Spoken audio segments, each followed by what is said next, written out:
In this video, I'm going to tell you why you have to level up Helios as part of your in-game top 10 to 15 heroes. It's only a game.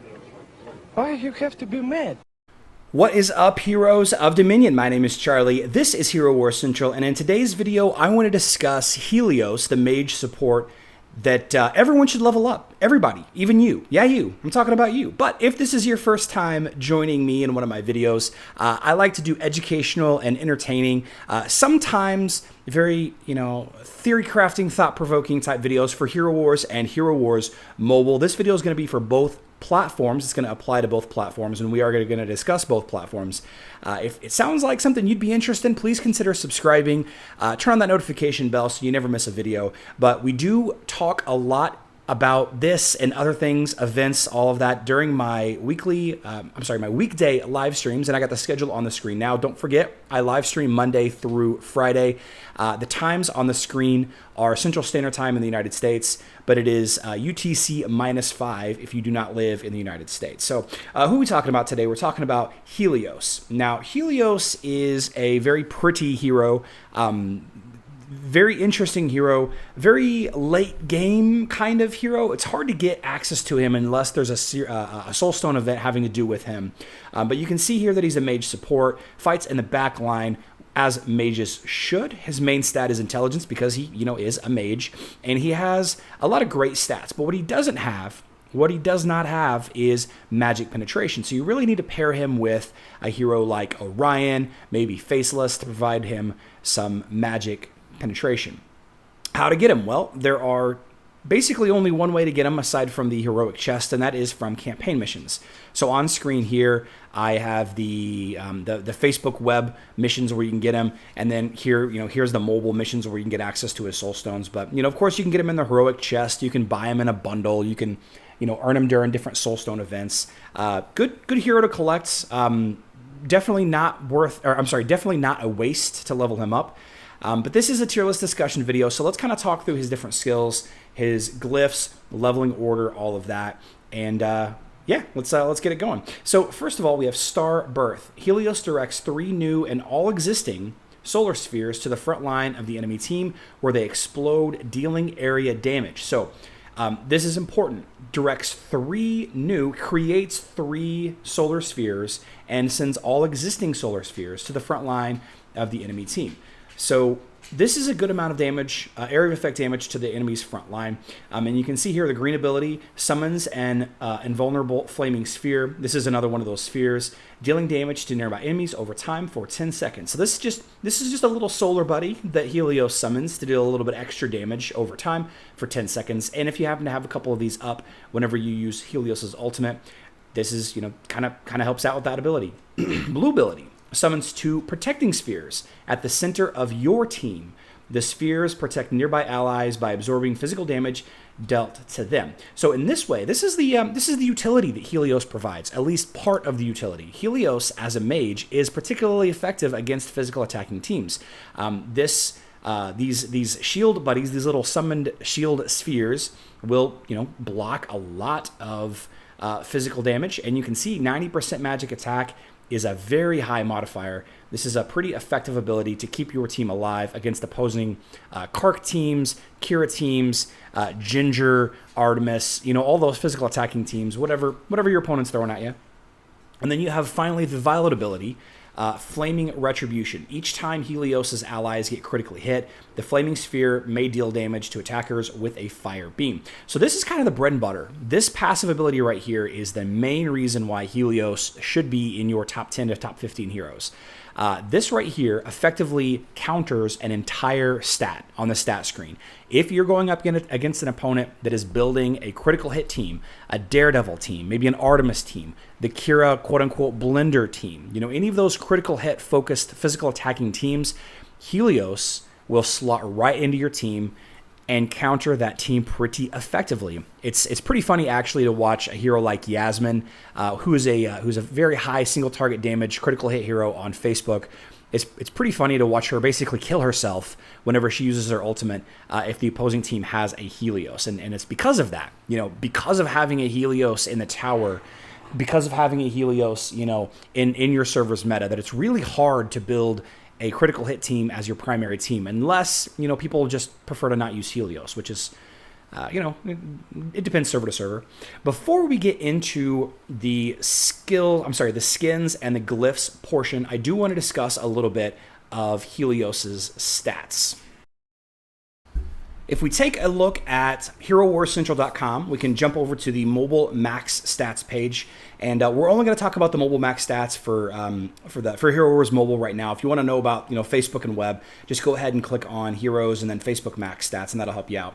But if we sort by magic penetration, magic penetration is not a stat that Helios has. Kind of a bummer. But if you sort by magic attack, you can see that Helios on mobile has the highest magic attack in the game. And this is a big reason why the Orion, Dorian, Helios teams came about. They take, you gotta think to yourself, who does the most damage as a mage singly, by themselves? Who has the highest magic attack? Well, it's Helios.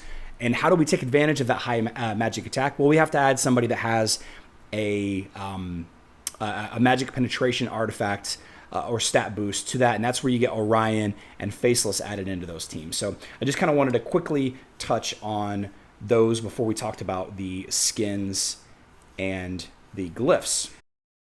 Helios does have 4 skins. All jokes aside, he has his default skin, which is Intelligence. The champion skin is Magic Attack. The the devil skin is Health, and probably the ugliest skin in all of Hero Wars, if you ask me. And then the romantic skin is another magic attack skin. So the order in which I would level these up are, the magic attack skin side by side, intelligence, and then finally health to keep him alive. As far as glyphs goes, the glyph leveling order that I would recommend would be magic attack, intelligence, health, armor, and then magic defense. And if you're ever curious about what order I would suggest to level up a hero's glyphs or skins, you can always check out herowarscentral.com. There is a tab discussing stat priority for each role in the game. Highly recommend you check that out. For artifacts, we have Wand of the Thousand Suns, kind of a mouthful there, but it provides armor for your whole team. Now, traditionally, mages will provide magic attack or magic penetration or magic defense, but Helios providing armor is yet another effective tool against physical attacking teams. Even if the opposing team is not a critical hit team, just a basic physical attacks team, say like a basic Kark team, then this is an effective artifact. And this is the one that I would recommend you leveling up to 3 stars first. Get this to 3 stars. And then the others, the Tomb of Arcane Knowledge, his book, and then finally the Ring of Intelligence. Of those, after you get the wand to 3 stars, I would recommend leveling up that book and that ring first, and then worry about that armor a little bit later on. The armor is going to be extremely beneficial, but overall you're going to have more bang for your buck leveling up that book and ring first. So my tier list. This is a tier list discussion after all. We have 5 tiers listed here, plus a hidden 6th tier that's designed specifically for your favorite heroes. We have a couple of interesting named tiers, and I don't want you to worry about too much about the names of the tiers. Whenever I do an actual tier list video, these will be cleaned up and will have better sounding names that translate to other languages much easier. But you have a number of different options here. Starting at the bottom, you have the PvE hero tier. This is for heroes that are only good in Outland, Campaign, and the Tower. Helios excels in Arena and Grand Arena and cross servers. He excels everywhere, so this is not for Helios. Dead Battery tier is those heroes that I wouldn't recommend because they're broken or they're too weak or they're bugged. These heroes that I wouldn't recommend for new players. And then you have Stop Sign and Milk Crate. These are 2 sides of the same coin. Milk Crate tier heroes, that's the top right one right there, they bring utility to teams. Now, Helios certainly does bring utility. He brings a ton of utility against physical attacking teams, as well as especially critical hit teams, okay? But however, the other side of that is Stop Sign tier. Would build a team around this hero. Doesn't bring utility to every team. So this is relegated to those heroes that don't provide utility, but you would build a team around. So in my argument for Helios being a water bottle tier, and Helios, in my opinion, is a water bottle tier hero, you could absolutely build a team around Helios. Helios has the highest magic attack in the game.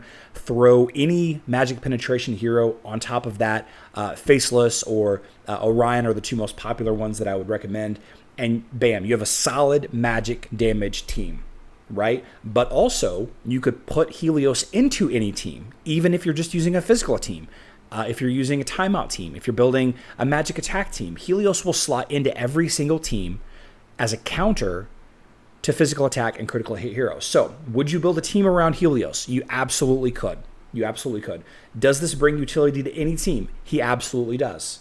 He absolutely does. Can you slot him into any team in place of an existing support that will make your team better against certain teams? And it's my argument that, yeah, he does. One of the most popular Kark variants actually uses Helios in the back. My version uses Martha. I should say the version that I like to use the most uses Martha. If I'm going up against a critical hit team, I drop Martha and add in Helios. Helios provides the same armor artifact buff that Martha provides, and Helios provides a little bit extra oomph.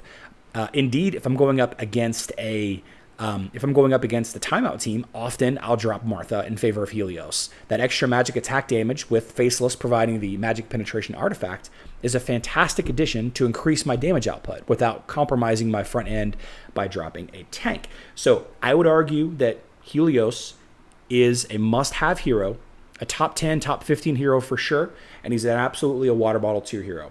And just as a quick fun little bit, I have included a video of my Dorian Orion Helios team that I used a little while ago, beating a pretty common Kark team on my server. In this case, we're using Aurora and Arachne. Aurora is a very effective tank on all platforms, and Arachne is particularly effective at countering those teams that have front-end attacking heroes like an enemy Kark.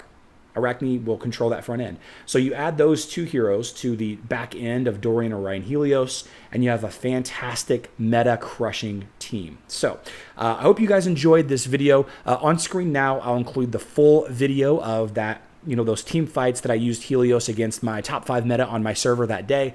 A lot of great fights in that video. I did go 5 for 5 in that video. I'll also include another video talking about, other stuff having to do with Helios. So hope you guys can hear that car alarm popping off down the street. Thank you for ruining my video. I love you all. Good luck in Dominion.